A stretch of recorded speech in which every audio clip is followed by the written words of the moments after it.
4-5 రోజుల తర్వాత సూర్యమామ అయితే బయటకు వచ్చాడు తుఫాన్ తర్వాత. ఈ తుఫాన్ వల్ల రాలేదు కదా 4-5 రోజుల నుంచి, అందుకనే మేకప్ వేసుకున్నట్టుండి బాగా మిగమగలు ఆడిపోతున్నాడు సూర్యమామ. ఇవాళ అయితే మా ఊర్లో అంతా బట్టల పండగ అనమాట. ముందింట్లో, ఎదురింట్లో, పక్కింట్లో ఏడబట్టినా బట్టలే అనమాట. అందరి మిద్ది మీద తండాలకి సరిపోక గోళ్ళ మీద కూడా ఆరేసుకున్నాము. ఈ తాళ్ళ మీద సరిపోవట్లేదు, గోళ్ళ మీద సరిపోవట్లేదు, కింద కూర బడిచి పెట్టి కింద కూడా సరిపోవట్లేదు.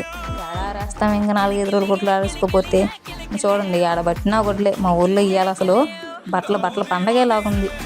ఈ బంతి పూలు చూడండి భలే ఉన్నాయి కదా, చిన్న చెట్టుకి బంతి పూలు ఎన్ని పూలు పూసినాయి మా అమ్మ కొమ్మ నాటితే.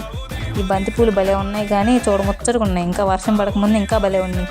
ఈ బంతి పూలు బాగున్నాయి కానీ నాకు పెట్టుకునే అంత జడే లేదు. ఇంకేం చేద్దాం, పొడుగు వెళ్ళకుండా బంతి పూలు ఆడబెట్టుకున్నాం. ఇంకా అందుకని ఈ చెట్టుకే చూసి మురిసిపోతున్నాను రోజు.